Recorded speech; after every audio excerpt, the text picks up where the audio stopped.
You're listening to the AV-IT Amplifier. Each week, we'll feature voices and ideas that need to be amplified in the higher education and pro-AV IT communities. This show is brought to you by higheredav.com. And now here's your host, Ryan Gray.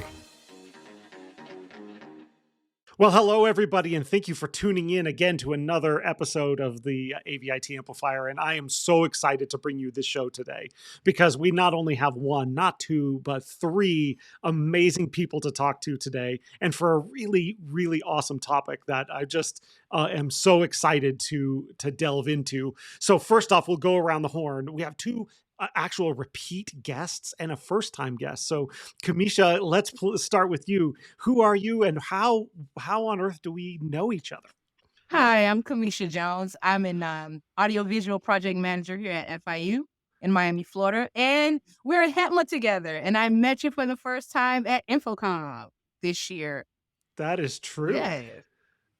Anything else happen at that InfoComm? Any awards that were handed out? I definitely received the Live Events Professional Award this year, which was awesome.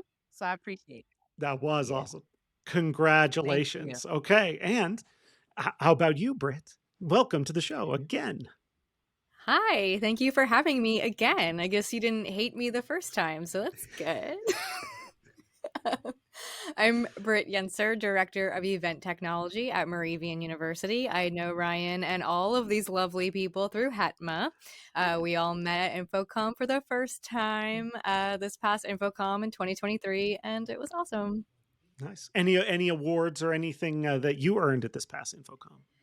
I did. I got AV Pro of the Year there. And I'm just saying, if I had won anything like that, I would be saying it every time. So I will make everybody acknowledge. For 1 year, you have to say it every time. Okay, and Mr. King, good to see you again so soon. Oh, great to see you, Ryan. It's great to see Britt and Kameesha. And again, just it's wonderful that both of them are here. Wonderful that they're both members of HETMA, and even wonderful that they both got well-deserving awards at the Higher Ed AV Awards. And you would say, James, if I wanted to know who you are, I could just Google you and I'd find you? Yes. All right. That's James's line that he says every time. So James of the UNLV Medical School, thank you for joining us. So here's the cool part is we're talking today because all three of you were recently recognized by Commercial Integrator on their 40 under 40 list, which is awesome. I've always loved that. And I'm so jealous that I'm too old to get on that list. And I wish I'd have been connected in when I was young enough to do it. You know what I'm saying? But I just to start, how thrilled I am that there is a way that every year we pick out people that are up and coming, and always not only the diversity of people, but the backgrounds that seem to be selected in there is awesome. You know, so to have this year 4 people from higher ed, including Hunter, who we hope might join in still. He, might still join in on the episode from USC. But there's such a priority and so much conversation about the future of AV. What is it going to look like? How do we bring the next generation in? That this kind of recognition, I think, is really important. So let's go around the horn. I'm just curious, how did each of you, find out that you'd gotten this award, and what's your first kind of instinct of reaction to hear that you'd been recognized in this way? And whoever wants to go first, go for it. It's a free for all. I guess I'll go. All right. I'll let the ladies go first. I'll go. For me, it was kind of a shocker because Alicia actually was like, "Hey, I want to. What's your birthday and stuff like that?" And I was like, "Okay." What do you want to know? So I just gave it to her because I was literally in the middle of doing something. So, it didn't really dawn on me. So, then I got an email from Dan about that I was one of the finalists for it. And I was just like, okay. And it was crazy because I had totally forgot to reply to him. I seen the email and I forgot to reply to him. And I was like, oh, crap. I need to reply back to Dan. So I replied back to Dan because he actually did a follow-up email with me. So I replied to him. And then probably about a couple days later, he told me through email that I was selected, and I was very like, oh my gosh, it was a very, especially looking into the 40 under 40 and what it's actually, what actually is. So for me, it was a very big shocker. For me, I was very humbled, very surprised. I was happy majority of the time, and yeah, and it was hard to keep that secret for a long time before the list came out. Coming to time, How long was it? definitely kept it under wraps, and it was definitely a very humbling and definitely honored to be among those individuals, so it's cool. That's awesome. Britt, how about you?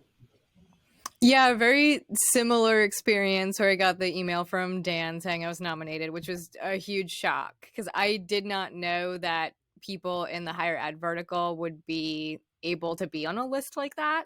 So I didn't realize I was even eligible, and then the fact that I was both eligible and nominated was like, what? Like, I kind of wish we could read the nominations because I'm like, who did this? It's incredible. I'm really grateful. And then like Kameesha, I got the email from Dan that said, yes, you've been selected, and he said it's strictly confidential, like bold, italicized, underlined, and I was like, oh gosh, okay, right. That's awesome. He threatened embargo in some fashion on this journalist. That's awesome. And then James, before you go, I'm just going to have to say I am convinced somehow that you've cheated in this, because when I saw your name under there, and bless your heart, I apologize. It's like, how is he under 40? His beard is as gray as mine is. Holy cow. So first, congratulations. And I'm glad before what sounds like you've got a pretty big birthday coming up before too long, that we got you on the list before the clock ran out. Yeah, that's great. Just snuck in, kids will make your beard go gray. And I got 3 of them that keep me on exactly. But actually funny is my whole life, people saw I was older than I was. I still remember being in college, trying to flirt with this one girl, and she's like, "What department do you work for?" And I'm like, "I'm a student." I'm like, all right, that didn't work out. But it was an honor. I mean, I was definitely shocked. I had full disclosure, and I'm sorry, I broke a rule. I did tell my wife when I saw the email, but I didn't tell anyone I think else. that's protected by law, right? You can't testify against, and you're allowed to give away journalistic secrets. I think you're fine there. Possible. Maybe I got underneath that umbrella there. But yeah, I was very shocked. Didn't think I would get nominated. I'm honored I did. And but like I still think it's more important to see the younger folks like Hunter, Britt, Kameesha, being nominated for the talent and the hard work they're putting in every day. So it's an honor. But hey, 40 under 40 is under 40, man. You are one of the younger people. So embrace that. You know what I'm saying? Anyone younger than me is young. Anyone older than me is old. I don't know if you know that's where the line is, but I draw the line at my own age. So I now to know that you're younger than me, you've got a few more years to catch up in maturity. And I think you'll use those wisely there, James.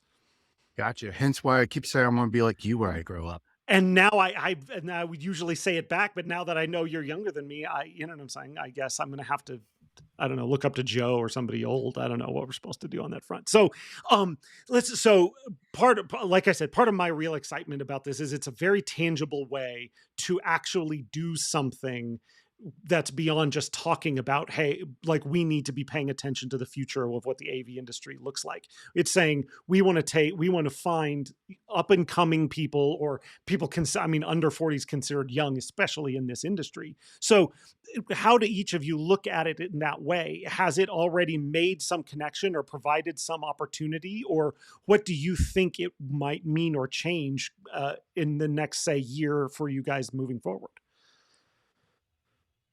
So if Britt and Kameesha don't mind, I'll jump in on this first. So as we all know, I'm right on the cusp of not being qualified for this anymore. So I'm at the upper end.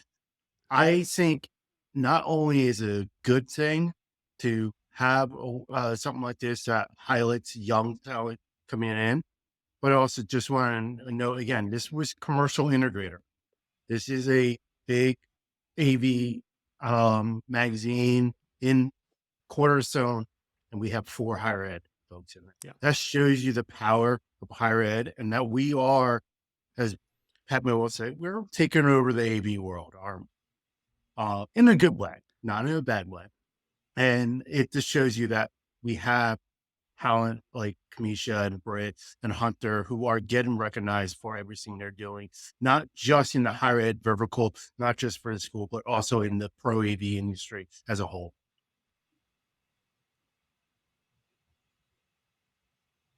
Yeah, I don't know how to top that. Like, I co-sign what you said. Like, yes, absolutely. And I also just personally appreciate being able to connect with the other people on the list, because it is really nice to form connections with people who are in your age range, not just professionally speaking, but personally speaking, because you might be going through certain life transitions that happen in that age range as well. So you can have discussion, like make connections and have discussions with those people about like life as well and the balancing of the career. And you're kind of like in the same place at the same time. So that's nice.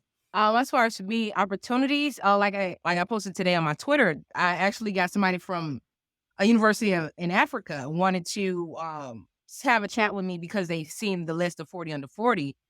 And that right there was already a big deal for me. And I was just like, whoa, okay. So, just getting recognized internationally, that is just super dope.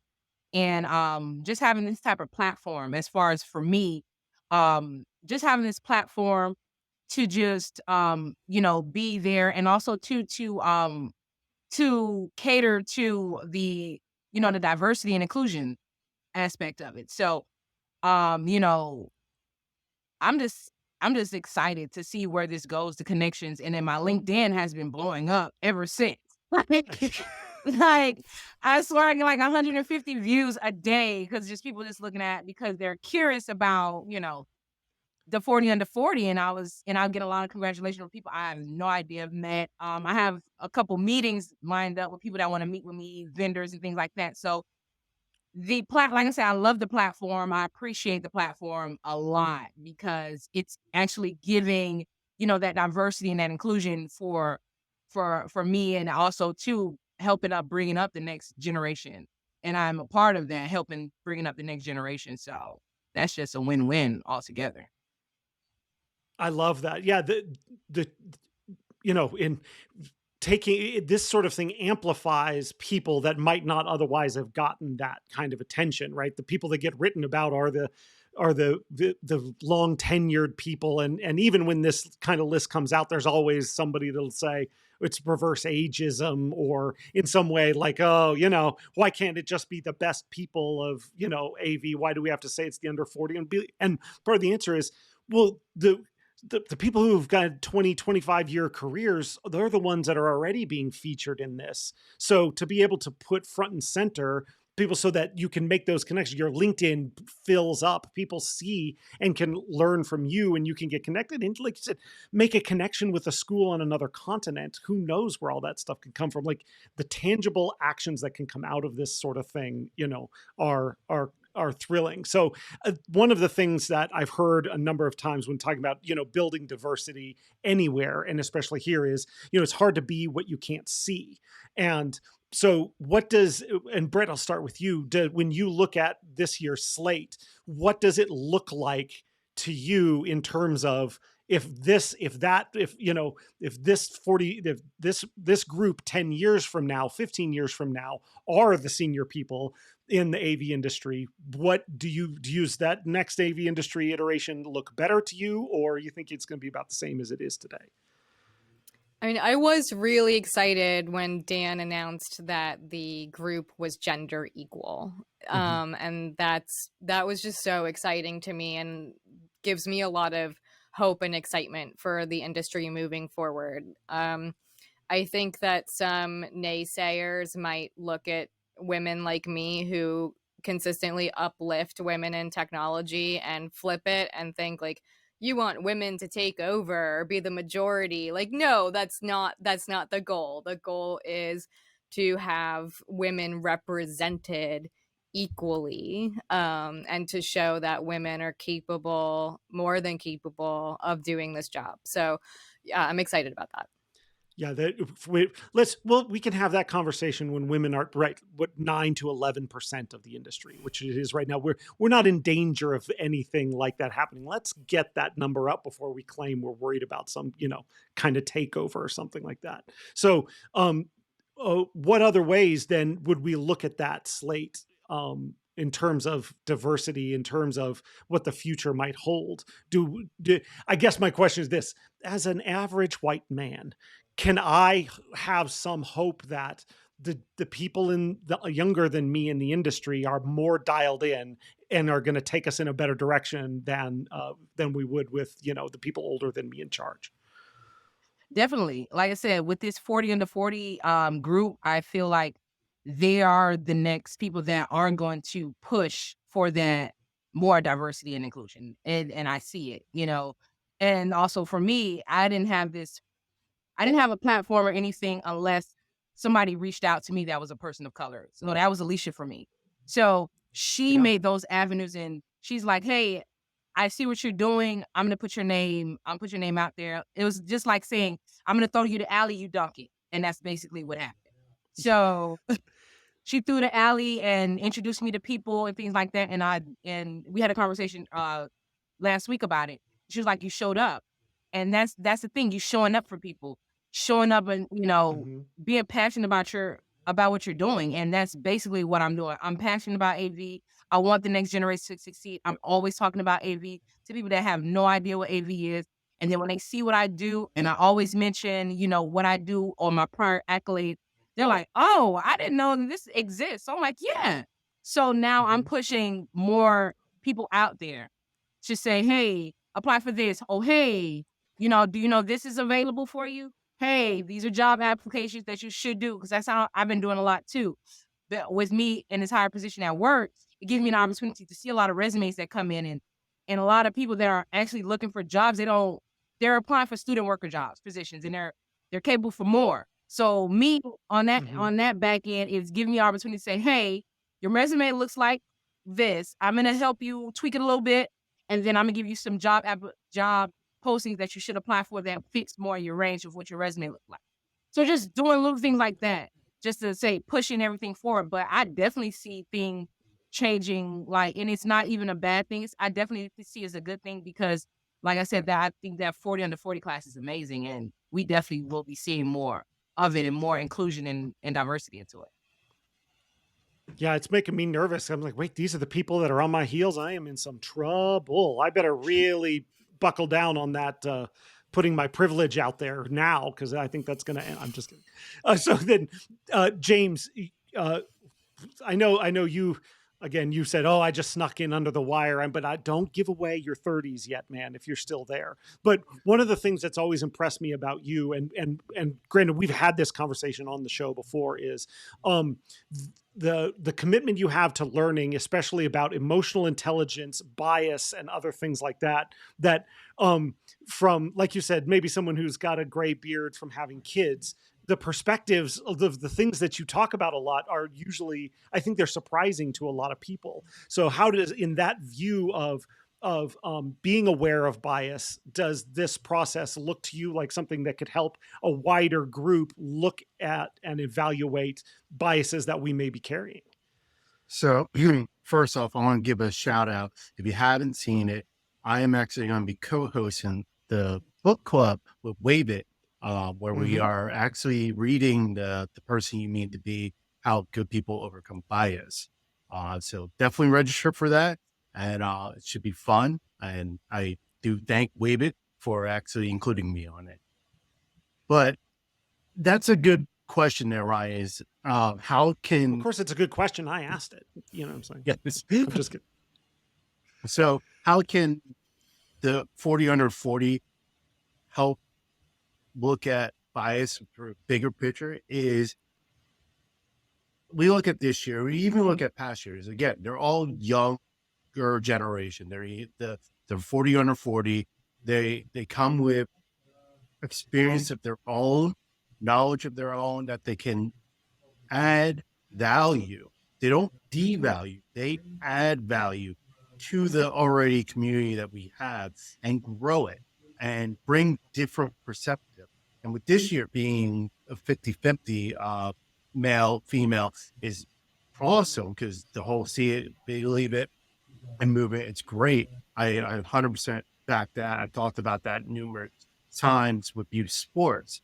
So it allowed somebody to sit there and be, if we go and sit there and go, well, the younger generation is coming on my heels and going to take over, we were looking at the negative part of it.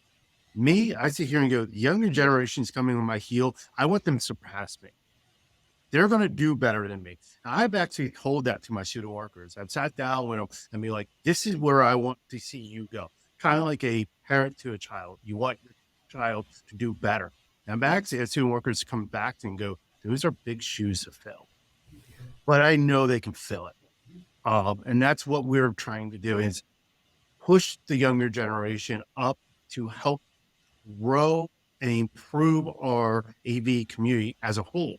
We're not devaluing anybody. We're not discrediting the people who came before us, the trailblazers, the ones who are over 40. We're just going to continue their legacy and add value to it. I love that take on it, and I would agree. I feel free to say something like, "Oh, I better get my act together because these people are coming for me," because I trust people will know I'm being facetious about it. But there may be people that feel like that, and I appreciate that take because I do the same thing in my place of work. Like my ability to move up in my career is all dependent upon my ability to bring people up who can take my current role. And when you look at it that way, this is fantastic, right? This here shows how, what opportunities there are kind of for everybody in the future by having a little bit more of a dynamic pool coming, I say behind, but you know what I'm saying? Coming up and gaining experience in the industry. So I appreciate that take. Britt, I'm gonna have to call you out on some hypocrisy that I think it's time you finally own up for, which is you were very happy about you mentioned, that this year's panel is gender equal, but it sounds like you conducted your own hiring experience where you weren't somehow not able to even achieve some sort of gender equality in it. What happened there, and are you willing to own up to what you've done? I will own up to what I have done. Yes. So, all right. So we are in the process, since it's the start of the semester, to recruit new student employees to our team. And knowing that the Barbie movie was huge this past summer, and I loved the Barbie movie. It's great. It's in the zeitgeist. So I thought, if we're going to have a table and try to get students to come and talk to us, let's theme it. Let's theme it with something that everyone's already talking about. And I texted Craig Underwood, my colleague, and I said, this year's recruitment, we're going to do Barbie theme. I'm Barbie, you're Ken. And he texted back, dude. And then we just went from there. And Craig is awesome. We went all out with the tabling, like table covering, poster, stuff in frames, candy on the table, themed Google form. Like it all really came together, and we did dress up, and we had 24 students express interest, which is frankly a record for us. That's the most we've ever had come up to us and then say, yeah, actually, I would like to do this. And of the 24, 18 of them were young women. So again, a huge record for us. We've never had that many women express interest in this role.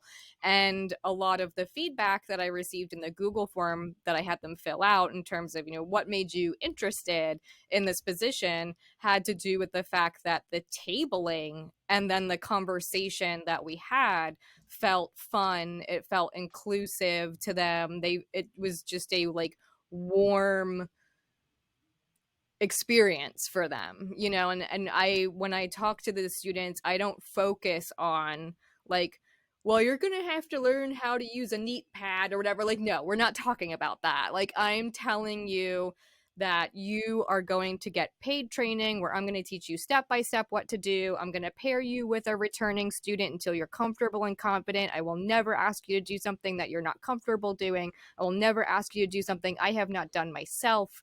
And so, you know, just getting them to that comfort level and that realization of like, oh, this is something I can learn. This is something I can do. I think that's ultimately what made them really invested.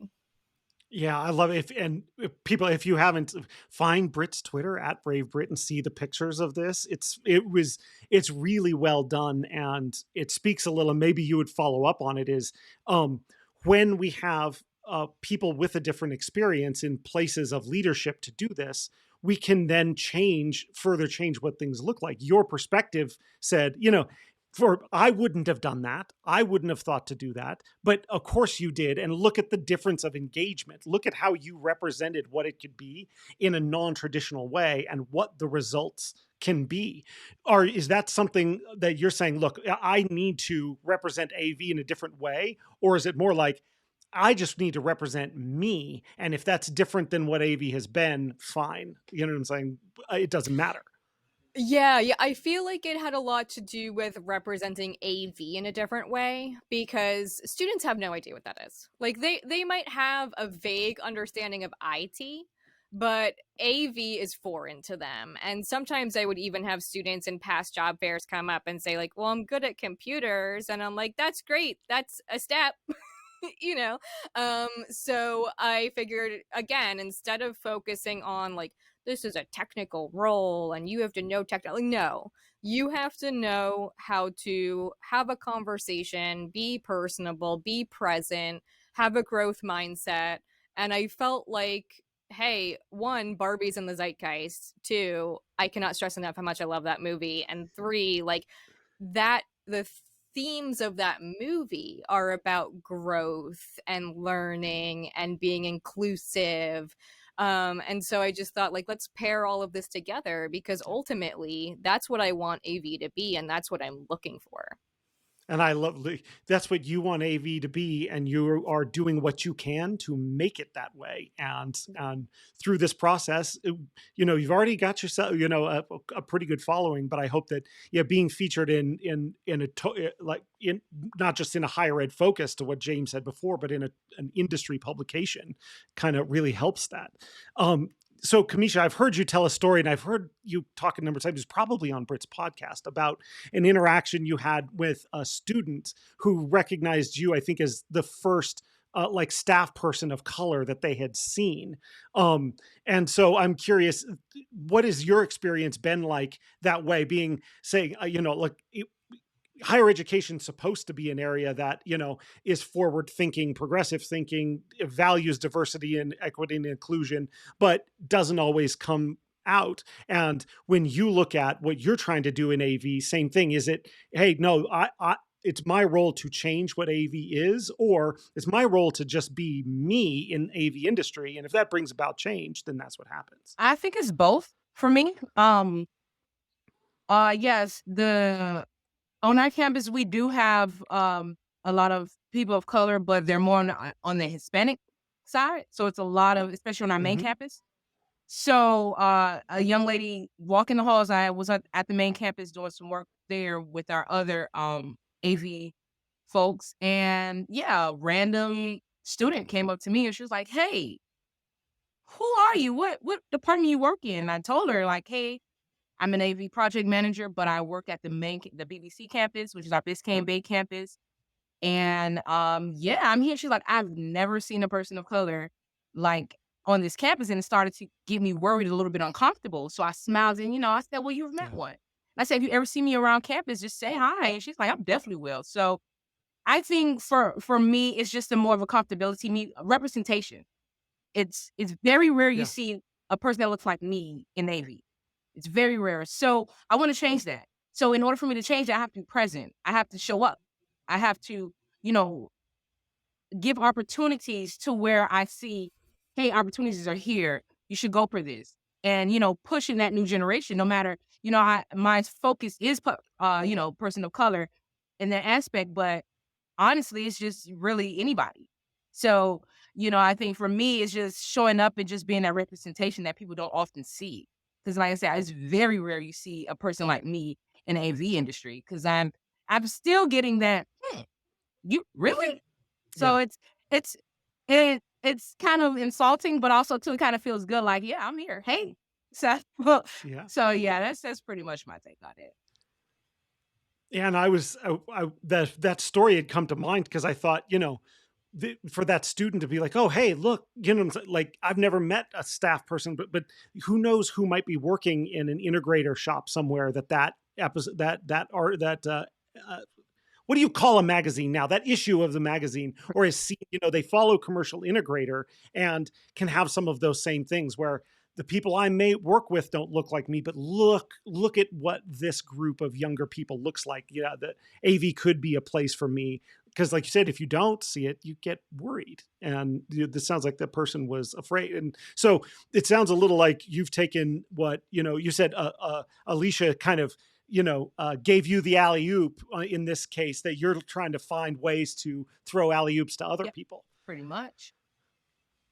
All right. I love it. So then, James, for you, when you think about, what the future of AV looks like, as someone who, does multiple podcasts, who writes, and who, for better or worse, you're going to have to wear the hat of thought leader if you continue to do the things you're doing. When you think about those activities, and obviously the AVIT Slack channel, also that is a place where people make a lot of connections.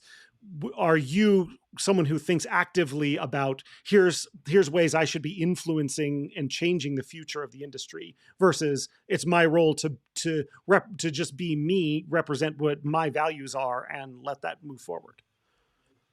So it's a little a mixture, because when I first kind of got involved and got out there, it was kind of that, like, here I am, this is me, I'm just going about my job. But as you mentioned, I'm always about learning, always about growing. And as I learn, as I make connections, I'm realizing I can use this platform to help other people. Just like, I think all four of us on this call can attest with me talking about Alicia. I know Joe Way helped me, probably helped you, Britt, as well. Mm-hmm. Those were trailblazers who opened the door for us. And there's two things you can do when the door is open for you. You can stand there and let it shut, or you can go through it, keep it open, and bring more people along with you. And I feel that we all are doing that. Like, the door is open for us. We walk through it, and now we're keeping it open and bringing more people along with us. Am I going to make mistakes? Yes. I will admit, I am a middle-aged white man. I'm going to make mistakes. I'm going to have bias. I'm going to make mistakes, but I'm going to learn from them. People are going to call me out on them. I hope they do.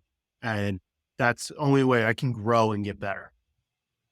Nice. I love that. And the other analogy that I hear, because the one about the door is, as we climb the rungs of the ladder, each of us, are we, cutting the rungs off behind us to make sure nobody else can climb the same way? Or are we, improve, I don't know, how do you make that analogy work? I don't know, reinforcing the ladder or something like that, but not cutting the rungs off behind. So now that you all have been named 40 under 40, you now all bear the responsibility of bringing up now people younger than you. And I know we've talked kind of a little bit about how you're going about doing that. And I think everyone here is. So going on now, I keep going around the screen in the same order. So we'll keep going. Britt, what are things that you're kind of actively working on in that area, things that other people could help with, or what ideas are percolating about ways to keep that door open or to keep that ladder available for more people as you continue to climb? Yeah, so being in higher education, that gives me the great honor and privilege of working with really wonderful young people who are, are already interested in working with me in some capacity.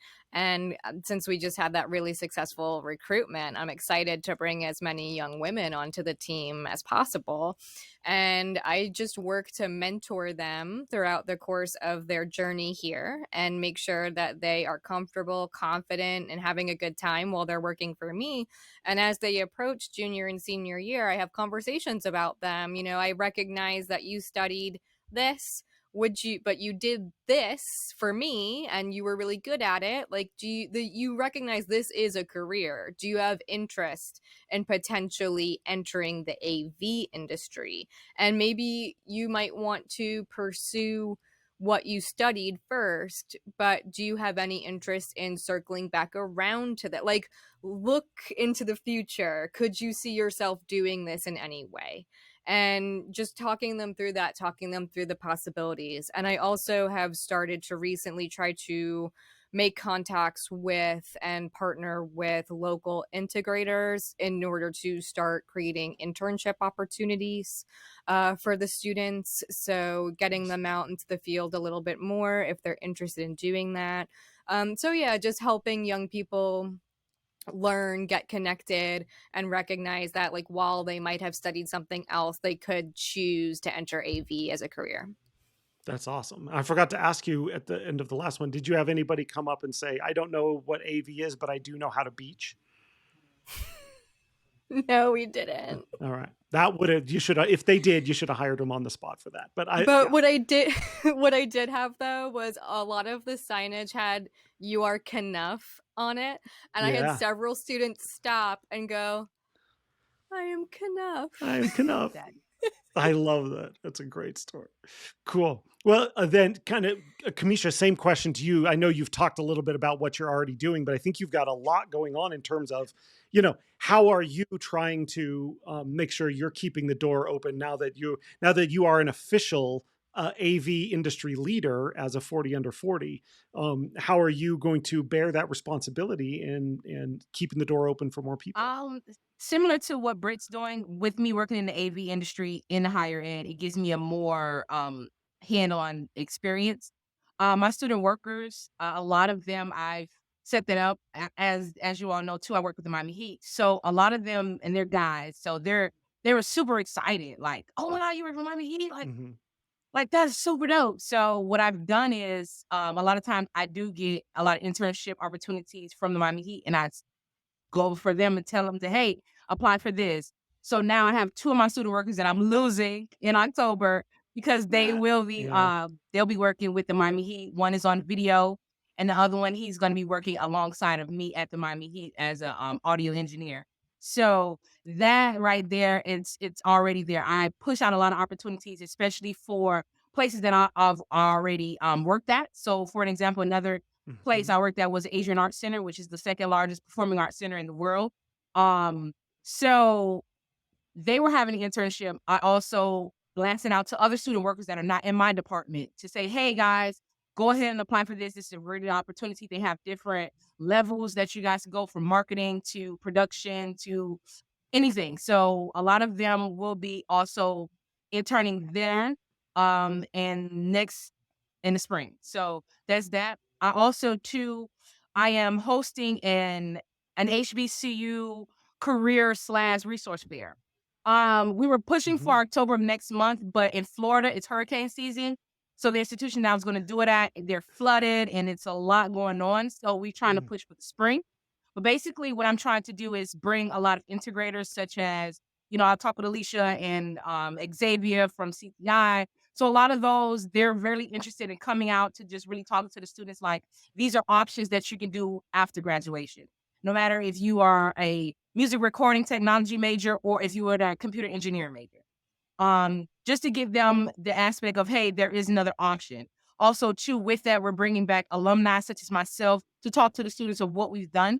So far, I have one is a Grammy nominated producer that's coming back. He's worked with so many of the biggest artists from Taylor Swift to Beyonce. So he'll be coming back to speak about that. So, and I have another audio engineer that does a lot of Disney on Ice things. So just giving them an option to say, hey, especially for my music majors, a lot of them have that mindset saying, okay, I'm going to leave college and I'm going to work in a studio and I'm going to be recording one of the top artists in the industry. That is not going to happen. Thinking realistically, that is not going to happen. So me coming in and saying, hey, there are other options. AV is an option. People are like, what is AV? So I do a digital resume on my Instagram. So I have a lot of my students following that.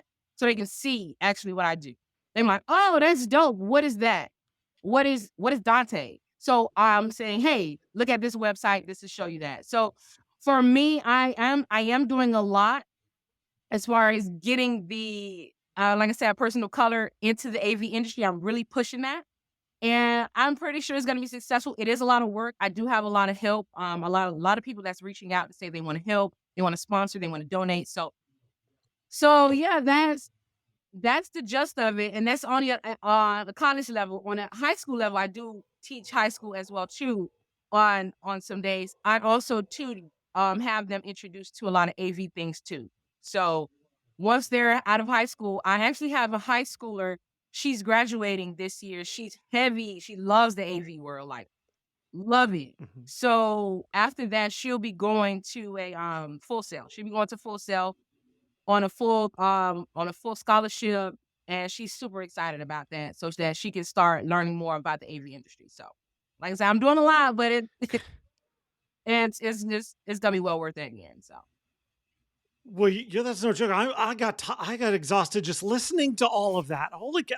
I now award you the hardest working person in the AV business award, because holy buckets. And you like do your own job somewhere in Yeah, there, or apologize. holy Here and there, cow. We'll talk about leveraging your passion, your influence, and your connections for other people. That was awesome. So that was awesome. Okay, so then James, you talked a little bit already about the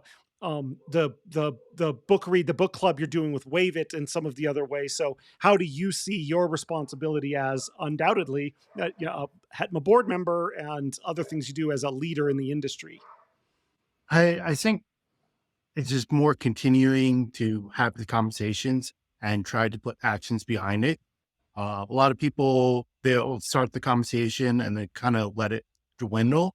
We can't stop talking. You got to keep going, keep talking. And you never know where the conversations might end up. Without going into too much detail, because I think I'll let those fellows share it because it's their story. But on an episode of That's the Programmer that Steve and I had the George and Greg from Bald AV guys on. They actually I mentioned something during their recording of us at Infocom, that talking to college students or student workers to get them into AV is too late.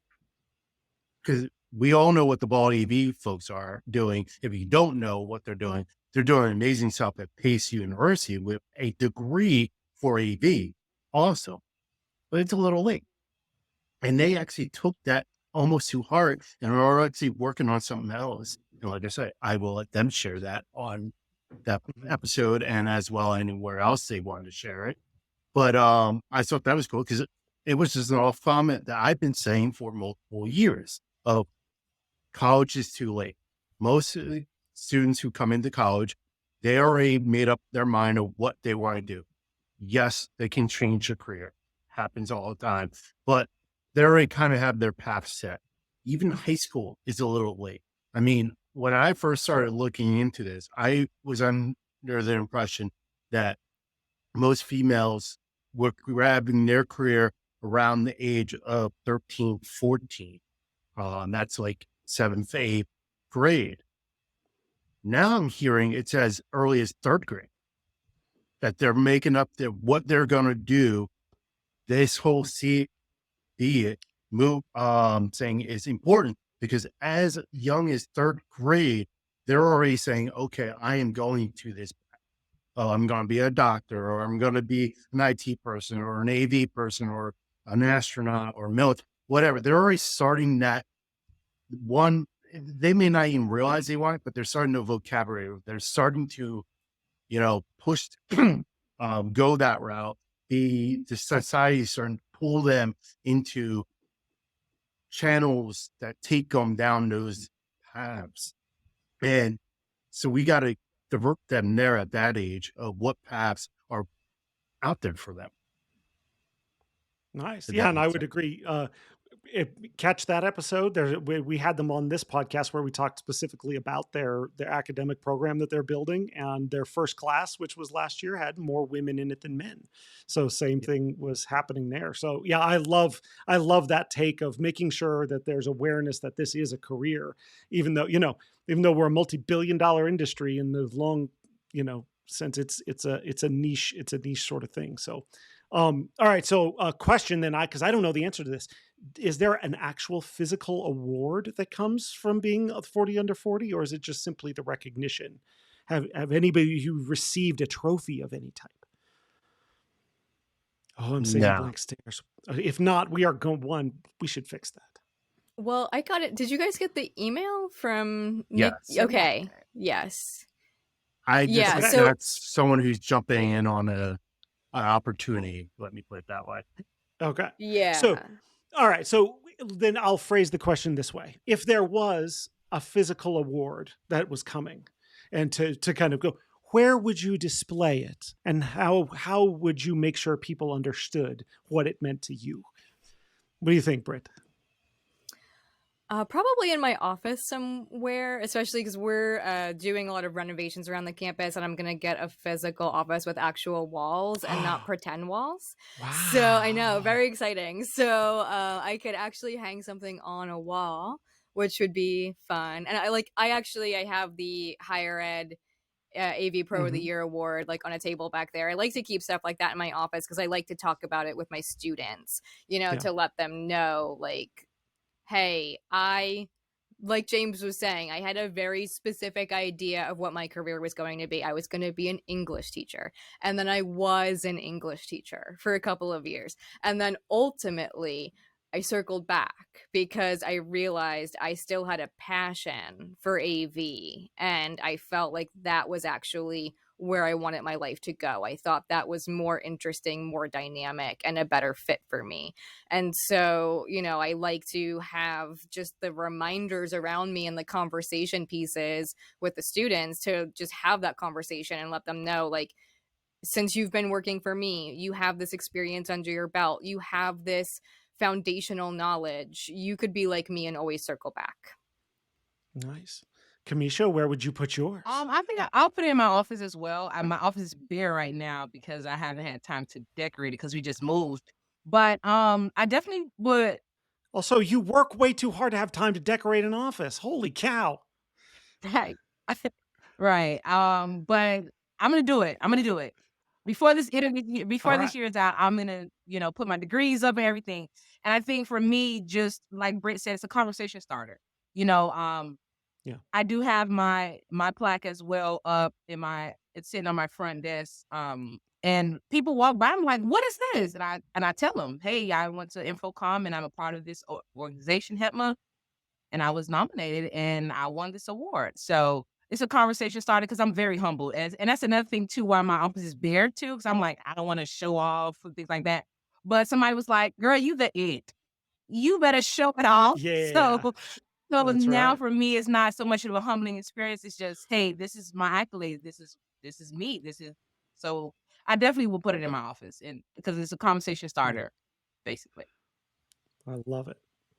James, you're gonna wear it around your neck, put it on a necklace or something? Yeah, I'll be like Joe Way and have it on every video call. He always had to have the best placements. No, James, they just happen to be on a shelf that catches on camera. They just happen. Just happens. Yeah. I definitely, unfortunately, where I am at right now, I kind of between two offices. So I have my one building that we maintain, and I have a work station there with my team. And then I have another private office, another location.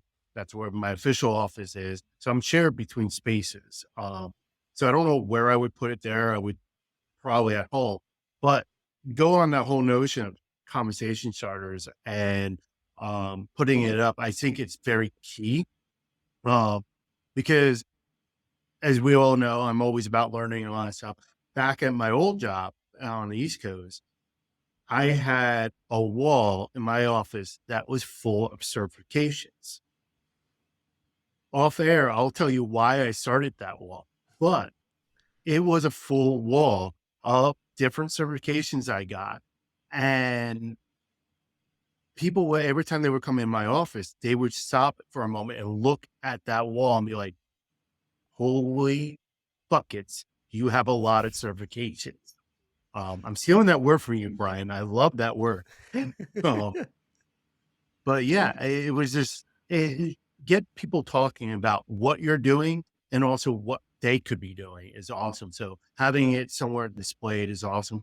But I would say what's really nice about where I'm working now is they share it, because I sent to my boss every nominations I have, like the higher ed awards I was nominated for, the Commercial Integrator 44. I sent that to my boss, who then sent it to our CIO, who has blasted it to the whole IT team. So all these recognitions are getting out to everyone. Yeah, that's awesome. That's awesome. Well, I appreciate you censoring yourself to buckets and Kameesha to it. You know, you kept it clean. You know what I'm saying? And that's good for the kids if we're reaching the younger generation. If we got to hook them in third grade now, we're going to have to keep our okay. So let me just say congratulations to all three of you on this honor.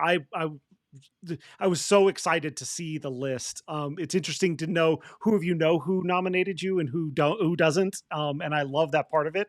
I would just on that front encourage everyone who's listening, start thinking now about who you're nominating next year for the CI 40 under 40, because there are so many dynamic people out there that need this same platform that should be on the show next year talking about, well, they are going to continue to keep the door open. So thank you each for taking the time to share, and congratulations on this honor, and I'll extend the same to Hunter, who wasn't able to be here with us, but I was just so thrilled about it. And as I mentioned, very surprised to see James on the list as an under 40. So you know what I'm saying?